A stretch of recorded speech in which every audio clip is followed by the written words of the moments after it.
The fact of the matter is, Sean was a complete control freak. He was absolutely the worst. But of all the things he did for control, this might have been one of the most despicable ones. We were in the bad boy office one evening, sitting in the lounge area enjoying the meal. Sean was smoking one of those big cigars he liked. When Faith entered and sat down with us, she seemed relaxed as she said, "Hey guys," I smiled. I never had any bad vibe from the marvelous Faith Evans.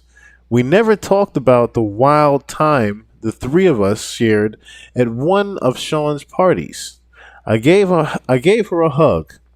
"Hey girl, what's up?" Sean smiled and asked, "Hey, what brings you out?" She addressed Sean saying, "Look, when you asked me to hook up with Chris, I understood you needed to control him. I felt honored that you would choose me to monitor one of the most valuable assets." Wait. Wait a minute. Wait a minute. Remember when Jaguar Wright said that Faith Evans was just another handler for him?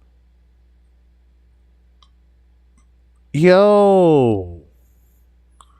Yo. We just went over this like what, 2, 3 pods ago? That Faith Evans was nothing more than a handler for Biggie Smalls? See, this again debunks that whole Chris Todd is just someone that was trying to just exploit back culture bullshit. This confirms it, yo.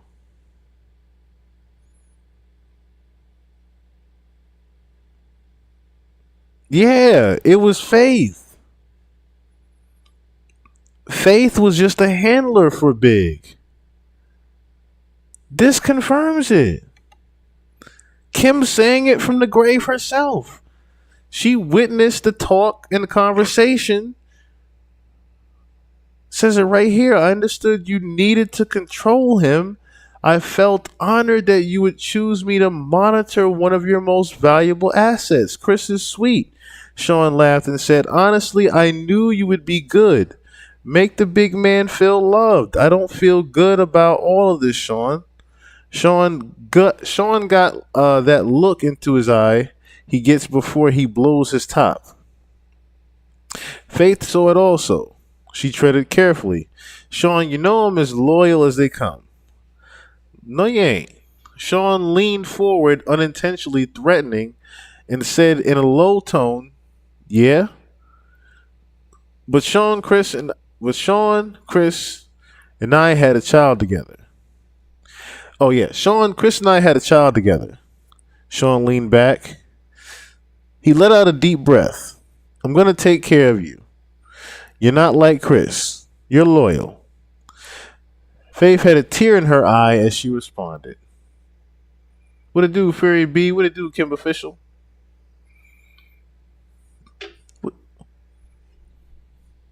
Yeah, my bad. I forgot. My fault, London boy. What it do, brother? What it do? Yes, we. This is crazy right here. And yeah, we pretty much covered the video when she admitted almost on Drink Champs. Even how she was sounding on Drink Champs, where she didn't care about when she went to LA and was getting passed around. Yeah, this is nuts. Faith was just a handler for Big. Was nothing more than just a handler. This is crazy work. He didn't have to die. This is getting very touchy. Did she know? Did she suspect?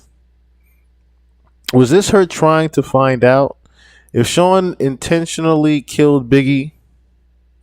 I wanted to ask out of course, there was no way of doing that. This is so crazy. Sean sighed and replied, he didn't. Don't get me wrong, I miss him. But he was leaving me anyway. Excuse me. No one cares about my pain. Classic narcissistic Sean. It's all about him. I was sickened for a moment, but this next sentence made me feel for him anyway. I wanted to share all this with him. He was my man. Faith couldn't hide the anger that flared in his eyes, that flared in her eyes. But she knew who she was talking to. She was careful as she spoke. Sean, you have your friends you share things with you share your things with. Sean sat forward again, this time with malicious intention, as he queried, "What the fuck is that supposed to mean?" Excuse me. Chris had no one, only you. Scan lost it. Excuse me. Chris had no one, only you. Sean lost it. That fat fuck and that other piece of shit. I had you, and the other piece of shit I had you fuck. Wait. Wait. So this is saying that Diddy had her go out there to fuck Pac. Wait. Oh my God. Oh my God. What the fuck is it? Wow. I interjected while in shock. You had her fuck Pac? Sean glared at me as he answered, "Yes, fucking Pac. Those motherfuckers were going to try to start their own label and compete with me. Me. And after all I did for that fat fuck, now I wasn't using resources to protect that motherfucker. No fucking way. Oh, nah, I wasn't using resources to protect that motherfucker. No fucking way." As Faith started to cry, Sean looked at her and softened slightly as he spoke a little calmer. "Look, I didn't hate him. I was hurt, but I didn't hate him. I'll make sure you and CJ are taken care of." Without words, Faith got up to leave. As she turned, Sean spoke softly. "Faith," she ignored him. He called to her again. "Faith." She exited quickly. Sean just looked at me and said, "Damn, I really didn't know what to say." Sean just told Faith that he wouldn't protect her husband because he was going to leave Bad Boy from a business. From a business. Oh, wow, bro. You're going to leave Bad Boy. From a business perspective, I didn't disagree with Sean there. If you're leaving and creating competition for him, why would he spend resources on you? So I hugged Sean, but I also knew he didn't have to send Chris to California. I wonder if he realized that he sentenced him to death. He hugged me, back with tears in his eyes, as he asked, "How the fuck am I the bad guy, huh? I fucking do nothing but bust my ass to make everyone live comfortably.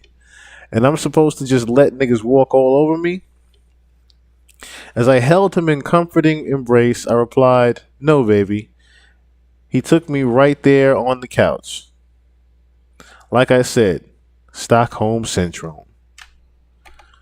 Wow. I'm taken back by that one. I am very taken back by that page right there.